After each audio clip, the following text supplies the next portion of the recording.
प्रस्तुत प्राप्त कीर्तन रूपी सेवेकरिता निवडलेला अभंग जगाचे जगद्गुरु जगदवंदनीय साधू संत श्रीमंत वैराग्यमूर्ती देहोनिवासी तुकोबाराय यांच्या गाथ्यातील सुंदर असा 4 चरणांचा सर्वांच्या पठांतरात असणारा अभंग आहे. चैतन्य भूषण पाषांड दूषण कथामृताशन जिजाई रमण देहूचे सुप्रसिद्ध संत जगद्गुरु तुकोबाराय. जगाच्या पाठीवर 3 जगद्गुरु आणि बाकी सगळे जगद्गुरु. त्या जगद्गुरु तुकोबारायांनी या अभंगाद्वारे सांगितलं, जाणे भक्तीचा जिव्हाळा तोची दैवाचा पुतळा. ज्याला भक्ती कळाली तो जाणणारा पाहिजे, नाहीतर मग भक्ती उस डोंगा परी रस नव्हे डोंगाने काय भुरलासी वरली या सोंगा. वरल्या सोंगाची भक्ती म्हणजे बाह्यरंगाचा गंध आणि भगवंताला आवडणारी भक्ती म्हणजे अंतरंगातला रंग. म्हणून जगद्गुरु तुकोबाराय या अभंगात सांगतात, बाबा जो भक्तीचा जिव्हाळा जाणतो, लेकराचं दुःख आईला कळतं पण आईचं दुःख लेकराला कळत नाही. लेकराचं दुःख आईला कळतं म्हणून आई जिव्हाळा आणि लेकरू भक्ती. तसं परमार्थ आहे. ज्या संतांना देव कळाला त्याच संतांना जिव्हाळा प्राप्त झाला. ज्या संतांना देवच कळाला नाही तर जिव्हाळा कुठला प्राप्त होईल. मग कधी कळतं? कळो येईल अंतकाळी प्राण प्रणायाचे वेळी मग असावे जवळी. मग त्यावेळी देव म्हणतो वेळ संपून गेली, आता कसं जवळी, येता येत नाही देवालाही. म्हणून तुकोबाराय या अभंगात जिव्हाळा हा शब्द खूप मोलाचा शब्द आहे महाराज. पहिल्या चरणामध्ये आहे, जाणे भक्तीचा जिव्हाळा तोची दैवाचा पुतळा. जे भक्तीला जाणतो त्याला जिव्हाळा निर्माण होतो आणि तोच व्यक्ती संत म्हणून एक मूर्तीरूपे उभा राहतो. तुकोबाराय म्हणतात, जिव्हाळा जाणला भक्ती जाणली मूर्तीरूपे उभा राहिलो. अनेक नय माझे मना चाली अहंकाराची सुरुवात. हो का पंडित शाना, माझ्यासारखा पंडितच नाही, माझ्यासारखा विद्वान नाही, माझ्यासारखा ज्ञानी नाही. जडला अहंकार, झाला परमार्थ केलेला गार. तिसऱ्या चरणामध्ये सांगतात, नामरूपी जडले चित्त. ज्याने अहंकार पाठीमागे सोडला आणि पुढे गेला त्याचं चित्त संसारात नसतं, त्याचं चित्त भगवंताच्या चरणावर असतं. नामरूपी जडले चित्त त्याचा दास मी अंकित. मी माणूस नाही, मी त्याचा सेवक आहे. मी माणूस नाही, त्याचा नौकर आहे. मी माणूस नाही, तो मी कर्जदार आहे आणि तो सावकार आहे. एवढं चित्त त्याच्या चरणावर जडावं लागतं. म्हणून नामरूपी. अरे तुझ्या रूपालाच आमचं चित्त जडलं नाही, तुझ्या भावाला जडलं, रूपाला जडलं. आणि खरं सांगू देवा, तुझ्या मूर्तीला सुद्धा आमचं रूप चित्त जडलं. म्हणून मरावे परी कीर्ती रूपी उरावे. एवढं आमचं तुझ्यावर प्रेम निर्माण झालं. शेवटच्या चरणामध्ये तुकोबाराय सांगतात, बाबा नामरूपी जडले चित्त त्याचा दास मी अंकित. काय केलास? आता कुणी म्हणतं ना, एवढं देवाला आपलंसं करण्यासाठी त्याला काय दिला, त्याने तुझ्याकडून काय घेतलं, त्याला काय पाहिजे तुझ्याकडलं? अरे हे सगळं नासकाय, त्याला द्यायचंय काय? देह सगळा नासकाय, शरीर सगळं नासकाय. शरीर देवाला आवडत नाही का? तर त्यानेच दिलेलं शरीर आहे. देवाने दिलेलं आपल्याला शरीर आहे, त्याला माहित आहे नासकाय, मला आवडत नाही. मग देवाला याच्यातलं आवडलंय काय? तुकोबाराय म्हणतात, या शरीरातलं 3.5 हाताच्या देहामधलं देवा तुला काय आवडलं रे? तुका म्हणे नवविधा भक्ती जाणे तो शुद्ध. आम्हाला काय आवडतो? खऱ्या धर्माला घेऊन चालतो, खऱ्या देवाची सेवा करतो. ज्याला धर्म कळाला त्याला देव कळाला, तो भक्त आम्हाला आवडतो. धर्म कळावा लागतो. धर्माचे 4 पाय, 3 गळून गेले ना सत्याचा कायम राहिला. तुका म्हणे सत्य कर्मा व्हावे साह्य घातली या भय नरका जाणे. 3 पाय आमच्या अगोदर गळून गेले, एका पायावर आमचा उभा आहे धर्म. तो पाय म्हणजे सत्याचा आहे. जे सत्य असेल ते टिकेल आणि जे सत्य नसेल ते, जसं कोरोनात जी काही लोक गेली ती गेलीच. ती आली का? नाही गेले. आपण कोरोनातून जाऊन शिल्लक राहिलो म्हणजे आपण सत्याचा पाय आपला उभा आहे म्हणायचं. विठाला विठाला विठाला विठाला,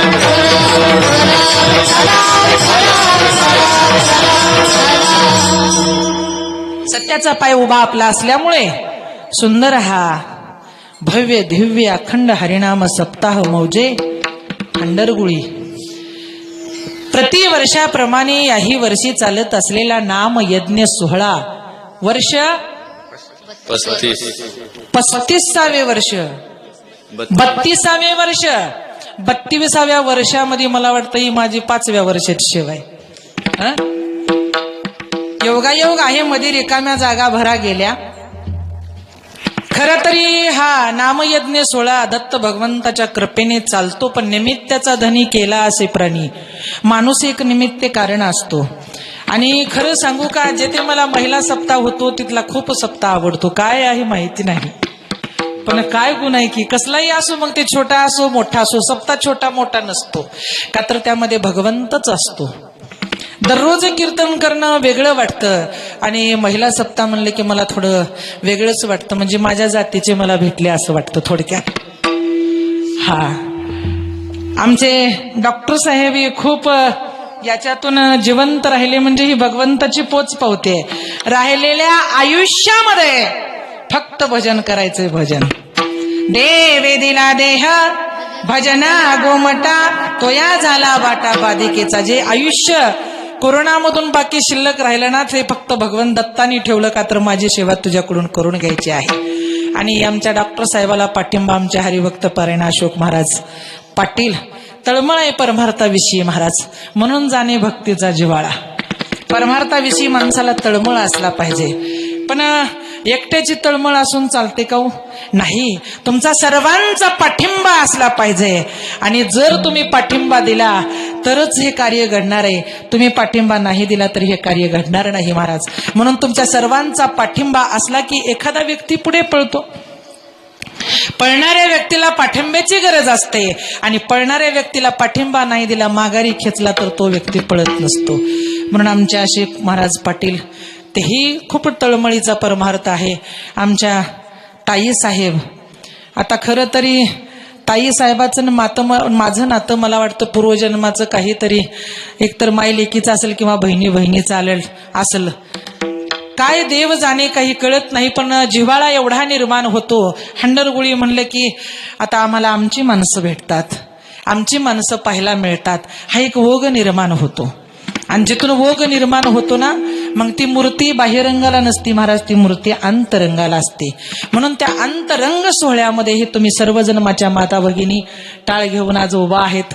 ताई आहेत, आमच्या हरिभक्त पारायण बायना ताई आहेत, आमच्या हरिभक्त पारायण गान कोकिळा शीतलताई सुरणार आहेत, तेही आता कीर्तन करू लागलेत.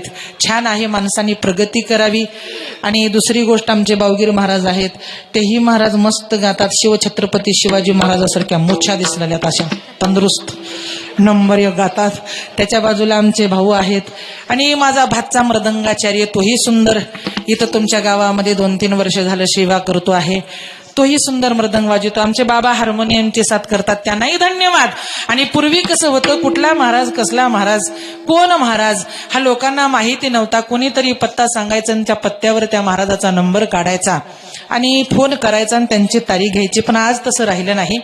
युट्यूबच्या माध्यमातून म्हणा, जी टॉकीजच्या माध्यमातून म्हणा, आणि आता प्रत्येकाच्या मोबाईल हातामध्ये झालेला आहे, त्याच्यामुळं चॅनलवाल्याचं नाव घेतलं तरी कीर्तनकार पाहता येतो आणि कीर्तनकारचं नाव घेतलं तरी कीर्तनकार पाहता येतो. म्हणून आमचे आज इथं शूटिंगसाठी आमचे माय बोली चॅनलचे माय मराठी दादा शूटिंग करतात. त्यांचंही चॅनल भरभरून असं चालावं, उदंड आयुष्य त्यांना मिळावं.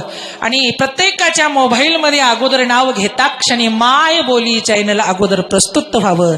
म्हणून दत्त भगवंताच्या चरणी त्यांनाही वंदन करून त्यांच्याही चॅनलसाठी आपण सर्वांनी एक बार जोरदार टाळ्या वाजवू. हला विठाला विठाला विठाला विठाला विठाला विठाला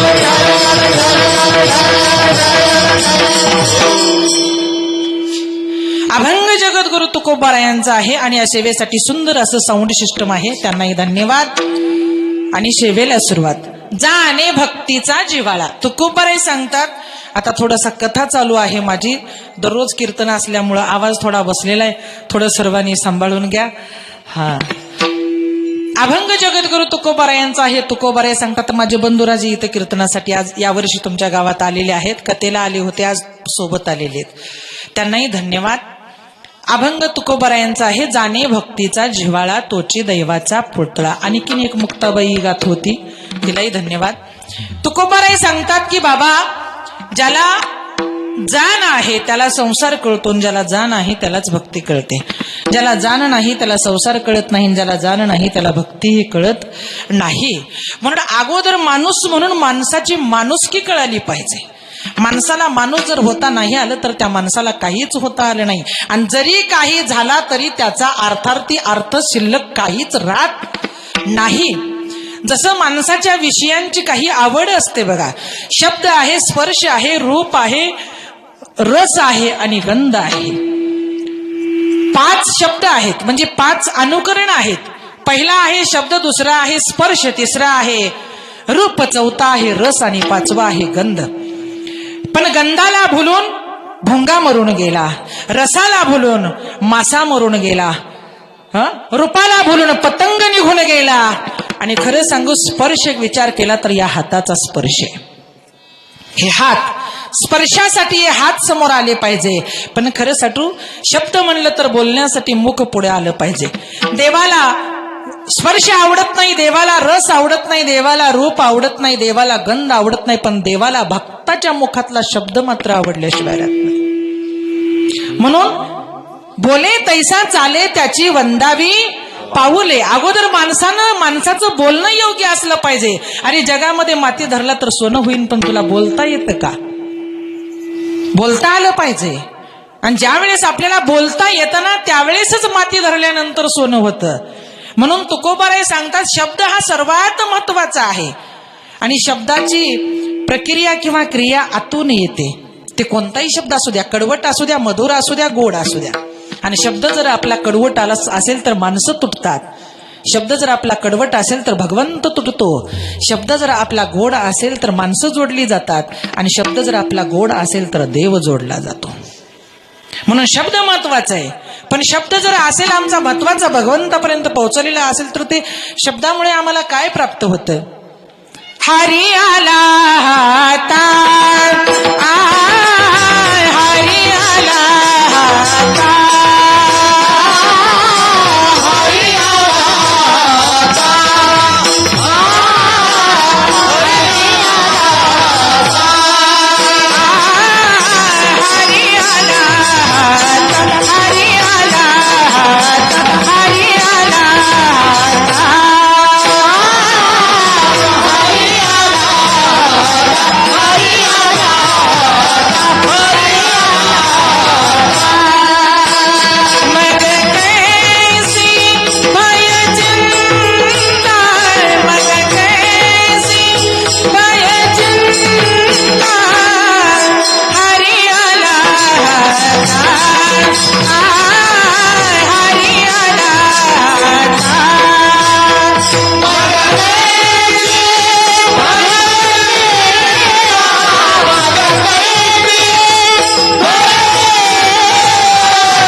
सांगतात शब्दच गोड असेल तर राजा, शब्दच गोड असल्यानंतर स्पर्श झालाच कुणाचा?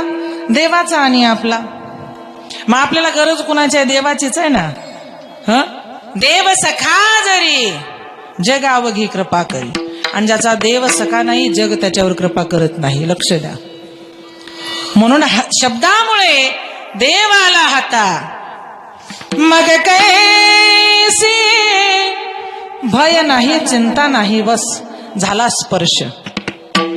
म्हणून 2 विषयाची आपल्याला गरज आहे. तुकोबाराय सांगतात, मी सांगत नाही. 2 विषय ज्यांनी प्राप्त केले त्याला बाकी विषय गोळा करायची गरजच नाही महाराज. मग सुख दुःख तर प्रत्येकाच्या जीवनामध्ये आहे माणसाला, पण प्रत्येकाचं दुःखही वेगळं नाही, प्रत्येकाचं सुख सारखं आहे पण दुःख मात्र वेगळं आहे. पांडवाच्या कुळामध्ये असणारी कोणती काय वेडी होती का देवाला दुःख मागायला? हा, आपण म्हणतो बाईला कळालं नाही देवाला दुःख मागितले. आपण कधी देवाला दुःखच मागत नाही, सुखच मागतो, सुखच मागतो.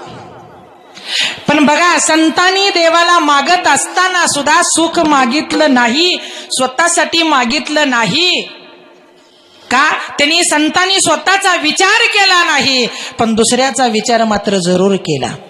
तुकोबाराय सांगतात, स्वतःसाठी जे मागतात त्याला भीक मानलं जातं, परिवारासाठी मागतात त्याला दान मानलं जातं.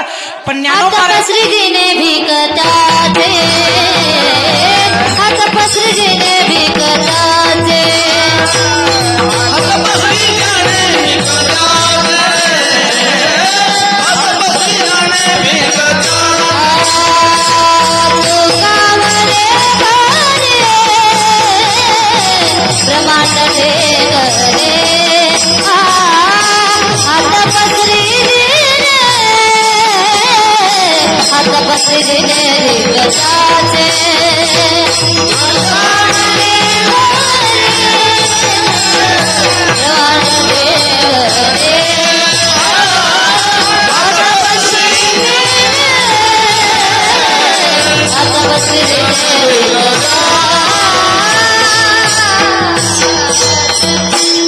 म्हणून तुकोबाराय सांगतात, देवाला जे स्वतःसाठी आम्ही कधी मागत नाही, हात पसरी देणे धिक्क त्याचे. म्हणून स्वतःसाठी मागितलं त्याला भीक मानलं जातं, परिवारासाठी मागितलं त्याला दान मानलं जातं. पण माऊलीनं सांगितलं, मला स्वतःसाठी मागायचं नाही, परिवारासाठी सुद्धा मागायचं नाही, पण विश्वासाठी मागितल्याशिवाय राहायचं नाही. आता विश्वात्मके देवे येणे वाग्यज्ञ तोषावे, तोषोनी मज द्यावे, पसाय दान. विश्वासाठी काय मागतो? पसाय दान मागतो. आता विश्वात्मके देवे. पण संत इथंच थांबले नाही. माझ्या नामदेवरायाने मागितलं, अकल्प आयुष्य व्हावे तया कुळा, माझी या सकळा हरीच्या दासा. म्हणून स्वतःसाठी आम्हाला काही नकोय, पण आम्हाला आमच्या विश्वासाठी, आमच्या जगासाठी, आमच्या या मानवासाठी मात्र आम्हाला ते गरजेचं आहे. म्हणून तुकोबाराय म्हणतात, यात माणूस म्हणून जन्माला आला, सुख सर्वांचं सारखं आहे, पण दुःख मात्र प्रत्येकांचं वेगळं वेगळं आहे. पण सुख ही याच जीवाला भोगावं लागतं, दुःखही याच जीवाला भोगावं लागतं. सुख भोगल्याशिवाय दुःख मिळत नाही, दुःख भोगल्याशिवाय सुख मिळत नाही. कैकईनं दुःख मागितलं, इथून बाहेर निघालते मी. कैकई सांगते, दुःख में स्मरण सब कोई करे, सुख में करे न कोई. दुख में स्मरण सब कोई करे, सुख में करे न कोई. सुख में स्मरण करे तो दुख काहे कोई. म्हणते, दुःखच माणसाला नसल, दुःख मागून घ्या. दुःख मागितलं तर माणूस दुःखातही देवाचं नाव घेईल आणि सुखातही नाव घेईल. का? दुःख असेल तर देव जवळ राहील आणि सुख असेल तर देव आपल्यापासून दूर जाईल. म्हणून सुख भोगण्यासाठी यालाच यावं लागतं आणि दुःखही भोगण्यासाठी या जीवालाच यावं लागतं, यावंच लागतं. ज्ञानोबाराय सांगतात, आगा कर्मा भजावे तया सुख दुःखी फळावे, तरी भोगावया यावे देहा एका. एका 3.5 हाताचा देह तुला घेऊन जन्माला यावं लागणार आहे, सुखही भोगावं लागणार आहे, दुःखही भोगावंच लागणार आहे. पण तुकोबाराय म्हणतात, ज्या संतांनी सुख आणि दुःख समान मानलं, संतांनी कधी दुःखाचा विचार केला नाही, संतांनी सुखाचाही विचार केला नाही. संतांना एवढाच अनुभव यायचा, एवढाच अनुभव वाटायचा, म्हणून अनुभव आले अंगा तोची या जगा देतसे. संत सांगायचे, सुखरूप ऐसा तुझ्या कोण सांगा, एका पांडुरंगा वाचून. विश्वामध्ये या मृत्यू लोकामध्ये, या जगामध्ये सुखी जर कोण असेल तर फक्त एक देव आहे, बाकी सगळे दुःखी आहेत महाराज, सगळे दुःखी आहेत. मग जो सुखी आहे त्याच्यावरच जीव लाव, जो सुखी आहे त्याला आपला कर, जो सुखी आहे त्याच्याशी नातं जोड, जो सुखीच आहे त्याच्याजवळ राहण्याचा प्रयत्न कर. तुकोबाराय अभंगाच्या पहिल्या चरणात सांग, भक्तीचा जिव्हाळा, जाने भक्तीचा जिव्हाळा, ओ जाने भक्तीचा जिव्हाळा, जाने भक्तीचा जिव्हाळा.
तुकोबाराय सांगतात, राजा जाणे भक्तीचा जिव्हाळा, तोची दैवाचा पुतळा.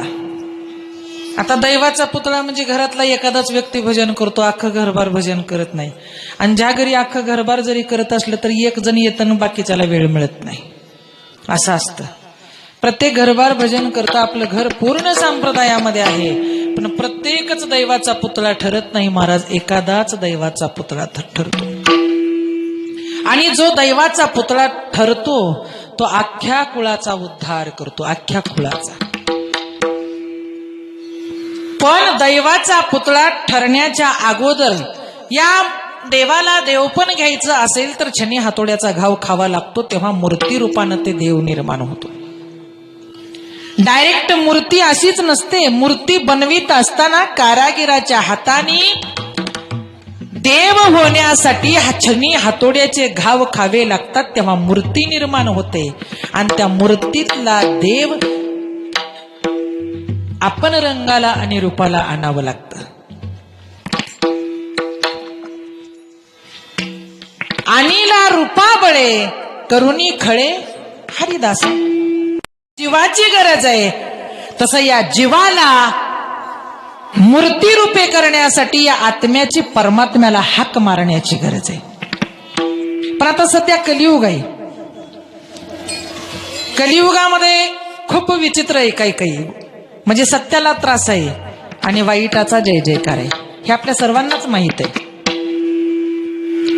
म्हणून तुकोबाराय सांगतात, भक्तीचा जिव्हाळा कळाला आम्हाला, पण आम्हाला कष्ट सोसत नाहीत, आम्हाला त्रास घ्यावं वाटत नाही, म्हणून आम्हाला नकोय वाटते. पण अरे राजा, दैवाचा पुतळा हा प्रत्येक होत नाही. ज्याला होता येतं त्यानं मार्ग सोडायचा नाही. काही लोकांनी विचार केला, आम्ही मार्ग धरून करावं काय? आम्ही मार्ग धरून करावं काय? एक अभंग आहे, आम्ही परमार्थ केला पण यश आम्हाला प्राप्त झालं नाही, परमार्थ आम्ही केला पण सुख आम्हाला प्राप्त झालं नाही, प्रपंच सोडून दिला, परमार्थाची ओढ लागली, पण दुःख मिळत असल्यामुळे परत परमार्थ सोडला आणि प्रपंचाची ओढ आम्ही निर्माण केली. दुःखाशिवाय सुखाची पावती नाही. धुंद झाला तुझा दरबार, तुझा दरबार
जनाबाई म्हणते, देवा धुंद झाला तुझा दरबार, म्हणून नका डोळे धूर भरुनी राहू.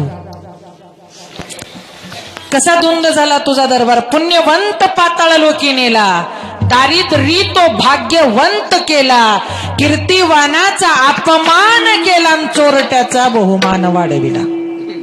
काय शब्द आहेत पा जनाबाईचे, मार्मिक मार्मिक शब्द. स्त्रिया पूर्वीपासूनच अग्रेसर आहेत हो कुठेही. हा, पूर्वीपासूनच. तुम्हाला राग येईल कसं काय म्हणता. एका गावामध्ये असं दत्ताचं मंदिर होतं म्हण. आता नवस देवाला गडी करतात का बाया करतात? कोण करते? माय बाया करतात. पण तिथं एक असं पुरुषच उठून देवाला नवस करायला गेला म्हण. 12 वर्ष लेकरू नव्हतं म्हण. आता लेकरू नसल्यावर लई तर हाऊस बायाला तर राहते नवस करायची, है की नाही? राहते का? हा. मग त्यानं म्हणला म्हण, बाई तर काही नवसच करणार म्हणून बाईला लिगाड नग वाटलाली म्हणला म्हण, आपणच जावं देवाला नवस करावं म्हणून देवाच्या पुढे गेला. देवाला म्हणला म्हण, हे देवा 12 वर्ष झालं लेकरू नाही म्हणला, लेकरू देशील का म्हणला. देवानं म्हणला देतो की म्हणला, देण्यासाठीच बसलो मी, पण अगोदर काहीतरी घेतो मगच देतो म्हणला. घे सी तेव्हा देसी आई साससी उदार. मी अगोदर घेतोय मागत येतोय. त्यानं म्हणलं आपल्याकडे काही नाही बाबा द्यायला. म्हणलं बघ म्हणलं तुझ्याकडे काही तर असेल बघ म्हणला. बघ असं दोन्ही किशे चापचल्यावर बी देवाला म्हणला माईच्या देवा एखादा रुपया सुद्धा नाही बघ म्हणला. देवानं म्हणला 1 रुपया मला चालत नाही, 1 रुपया तुलाच लागते म्हणला. देव हुशार आहे, चतुर तो शिरो म्हण. मग परत म्हणला नाही देवा म्हणला खरंच माझ्याजवळ काही नाही म्हणला. दिसेल का नाही सांग म्हणला. देवानं म्हणला लईच काकुल तिवल्यालाच बस खाली म्हणला. बसलं देवाच्या पुढे मांडी घालून. लाव ध्यान म्हणला. देवानं ध्यान लाव म्हणल्या मांडी घातलं.